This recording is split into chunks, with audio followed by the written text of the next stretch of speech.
The concrete is in, and it's time to start putting in the light boxes. These are the light boxes that are laying on the floor where they're going to be in the ceiling. And here they are. That's where they're going to be in the ceiling. I didn't get a chance to cut a video showing the installation of the service panel or the breaker box, but let me assure you, it's a gigantic pain in the ass. Wrestling 4-gauge wire is hugely difficult. Anyway, that's that. It's installed. I'm going to start talking about the grounds now.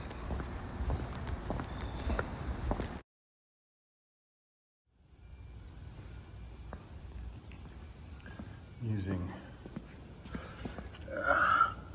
8-foot long copper ground spikes. These are going to be for my ground. Whew. Okay. Whew. So sledgehammer helps. Had to do a little digging because, you know, I'm a rock farmer and I kept hitting rocks. But both 8-foot stakes are pounded into the ground. The tops are below grade, so eventually once we backfill they'll be completely buried. Code says 6 feet. Because of the rocks and stuff like that, I ended up having to do 7 feet.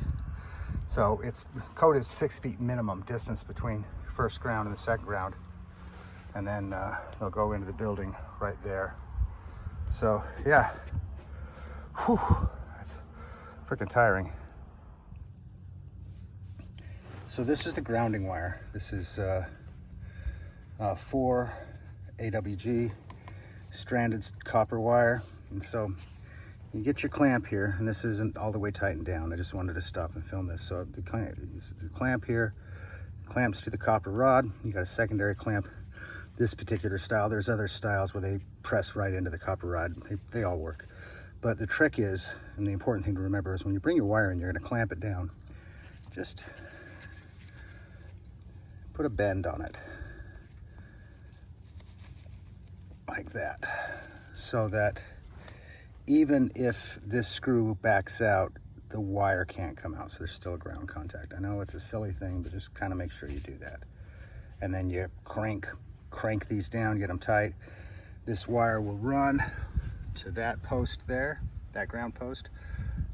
Focus, there we go. It'll wire into that ground post there. I'll put another clamp on it, just like this. I'll run it through. Do not splice the wire, just solid. And then if you look down, there's a little teeny hole right there in the middle.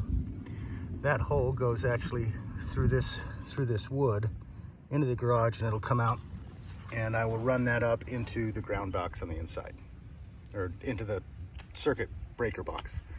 And I'll show you that next. So this is the grounding wire. Also, a quick tip, a little tiny piece of duct tape on the end of your stranded wire, wound in the direction of the wind, tight, helps you to thread this through holes without the strands peeling off. Stupid, simple trick that works.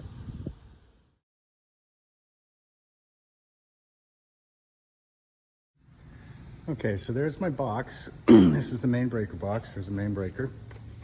And breakers don't always have to go on top. They can go on the bottom. Depends on the box. You can reverse it. So that's what this is.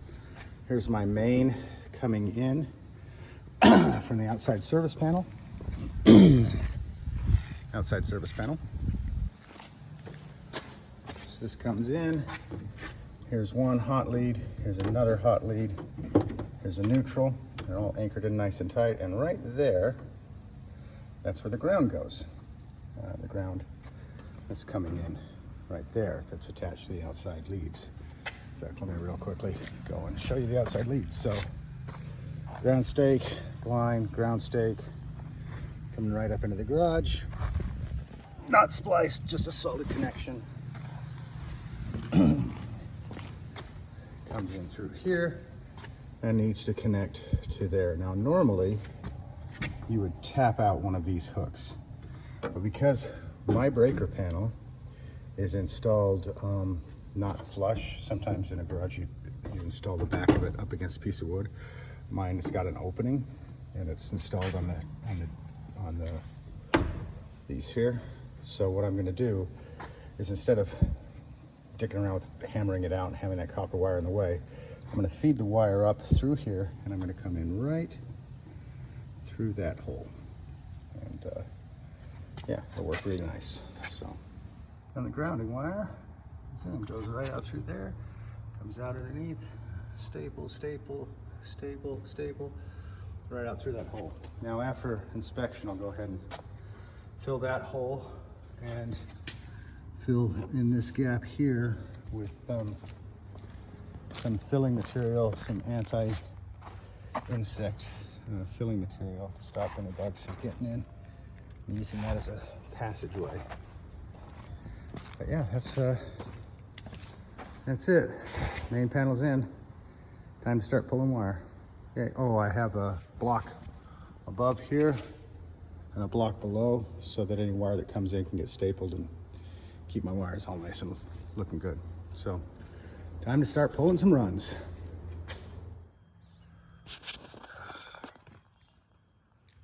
Whew, a lot of work, tired. So I have pulled all the wire for all of the sockets. So I've got all the wire pulled. I've got 20 amp. That's a 12-2 wire going to the sockets here. Circuit goes way up, comes way over. More sockets and sockets. And the circuits come back to the breaker panel. I haven't connected them up yet, so I've just got raw stuff there and raw stuff there. So the yellow is 20 amp. The white is lighting, and that's 15 amp. And I've got 4 lighting circuits. So I'm gonna come on over here. Here's some more sockets. These are on a different breaker. The sockets here, here, and here, they're all on a separate breaker. So I've got a northwest and a southeast set of breakers for the sockets. The switches are all 2-way. And so I've got exterior lights, I've got the north lights, that's north interior, north center, and the south lights. And then I've got, I'm gonna be doing 3-ways for each set. So exterior, north, center, south, and then over on this side, exterior is still closest to the door because that makes sense, but then the north and south are reversed because it makes sense for this side. So exterior, south, center, and north. So all that I have to do is strip off the excess Romex covering, get the grounds all connected, get the neutrals connected where appropriate. Don't connect all the neutrals on the switches. Yes, I do. Sorry, not thinking. Get the grounds and the neutrals connected, get the hots out and marked all the way around, and then I can call for inspector. The upstairs, all the lights, I'm calling it upstairs, all the lights in the ceilings, all the boxes in the ceilings for the various 3 ceiling lighting circuits are in place as well. So hopefully I can get this done today and get it closed up and call for an inspector. And then the inspector hopefully can come out and do the inspection. I've got to go out of town on business tomorrow and I'll be gone for a week. So hopefully the inspector will get here while I'm gone. I'll pass inspection, life will be good.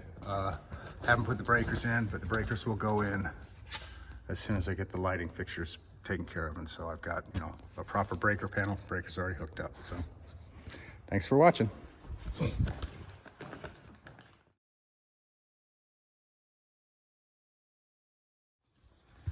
Welcome to my pigtail factory. This is my pigtail factory. Sorry for the singing, getting a little crazy, making pigtails. Why am I making pigtails? Because when you wire up a duplex outlet, you need 2 pigtails for the black. This is the hot. 2 pigtails for the neutral. And sometimes you need to do pigtails for the ground unless you know how to do grounds. So my grounds are these grounds. Can't see it. Tiny little thing. Use a ground clamp that allows me to do a positive twist, lock everything together, and leave the leads out. So the leads, 1 lead goes to each ground, and they are physically connected. So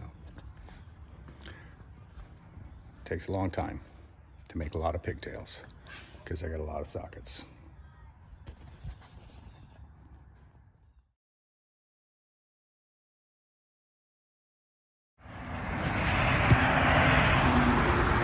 Well, I wasn't able to get the wiring completed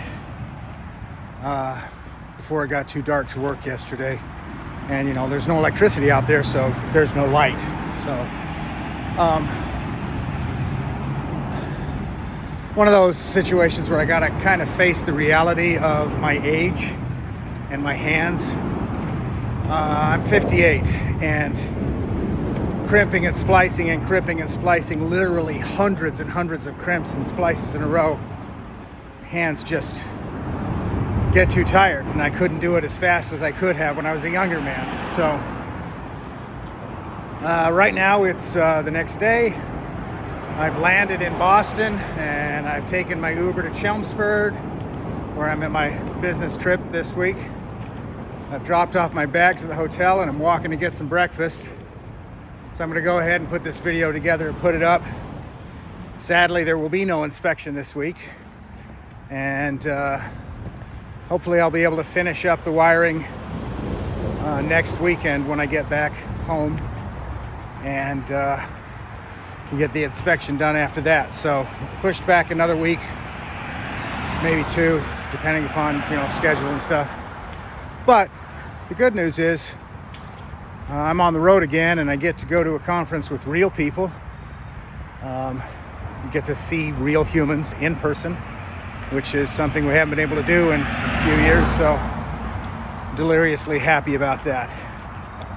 So I hope you've enjoyed my my experiences and my issues dealing with building a speed shop, and I'll post another video once I get one made. Thanks for watching.